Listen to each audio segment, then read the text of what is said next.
My supervisor. Well, what he's supervising today is the motor from that Cirola. Now, you know, there are no maker's marks on this motor anywhere, not a single marking at all. Some of this definitely makes me think Swiss, just the arrangement of these spring barrels here, the style. Looks like one of the more primitive earlier Swiss motors, and this governor, you can see this governor has some definite issues with the springs and the weights. But I notice that the springs are the same size as used by Victor and HMV. So I'm going to try to substitute Victor weights and Victor governor springs. See if we can't recover this. This is pretty, you see how bent that is. This is pretty bad shape. The springs are in bad shape, not the governor. Governor's fine. Now, what I found in here was not one, but two fiber gears. Look at this.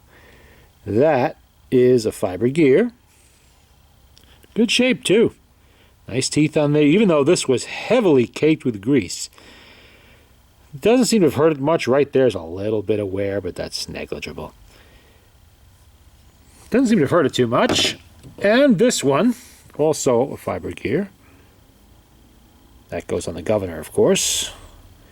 It's in good shape.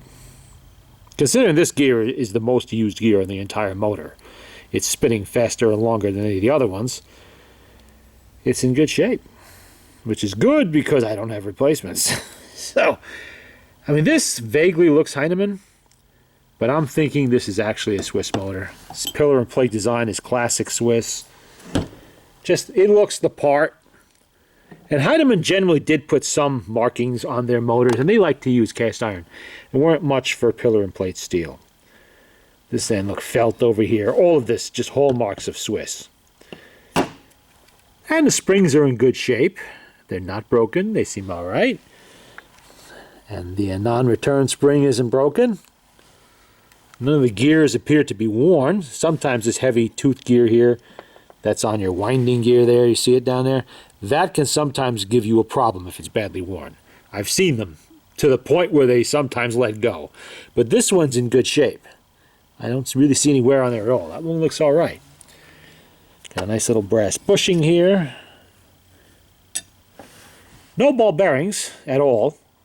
They don't, there's no, which is typical of the Swiss, except later on they did put them here. But on the plate, there's no ball bearings under the main shaft here, where you would expect to find one right there, but there isn't. It just rides on the steel, but it's all right. It's in good shape. And there's no problems with it. No reason to worry about it. And the governor really is not adjustable. Again, something I've seen on some of these early Swiss motors.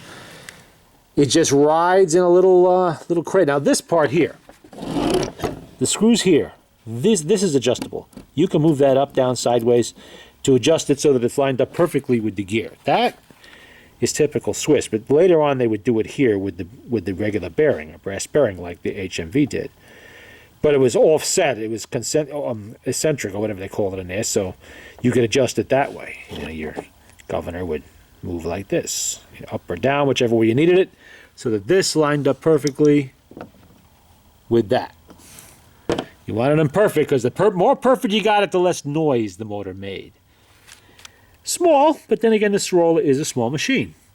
Surprising, though, to kind of define a two-spring motor hiding in there. But then that's how the Swiss like to do it. They'd rather have two small springs rather than one big one. Well, there's a look at it. You know, and you imagine these things don't get taken apart on YouTube every day, so give you a look. Let's see, I'll show you what the underside looks like. See what I mean? There's no markings on there at all. Nobody claiming ownership.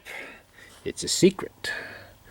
But that was kind of typical with the off-brands, and Cirola was definitely one of the off-brands.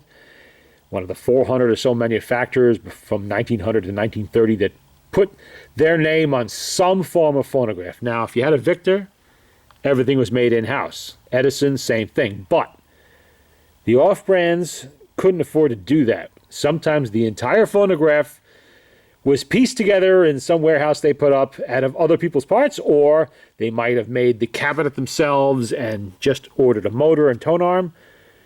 or they had an outside agency construct the entire thing for them and they stuck their name on it. In this case, it seems they went with a Swiss motor, very likely Heinemann-produced tone arm, and of course the famous bell. That's the horn right there, with the Cirola. You know, in various small parts, sourced from wherever, just generic parts. There's nothing really out of the ordinary here that you don't find. You find these on other phonographs too. There's your speed control and your brake, which is, you know, pretty simplistic. That piece of rubber on the bottom does not go there because this is one of the original washers that went between the motor and the motorboard. This was originally rubber. Now it's rock and it's compressed. And two of them were missing and replaced with felt. Now that doesn't work because felt compresses easily while stone-hard rubber does not. So while this maintained its distance, the felt simply collapsed and the motor was sitting at an angle on the motorboard. Not good. Nothing lines up properly. Nothing's working like it should. Your turntable looks funny. Your horn, you know, is going to be off center. It just does not fly. Can't do that. So we're going to find some rubber washers that are approximately this size. Might have to double up, whatever I have to do, and we'll get the spacing right again. And I'll see what I can do about this mess. Luckily, I think once years before I did repair something like this using Victor parts. I routinely do it to HMV, but then again they're the same. So. And of course, this needs to be completely rebuilt. Look at those gaskets. That is a massive air leak. Not to mention those gaskets are rock hard and there's no way you're going to get freedom of movement out of this reproducer. Not sure yet what I'm going to do about this isolator.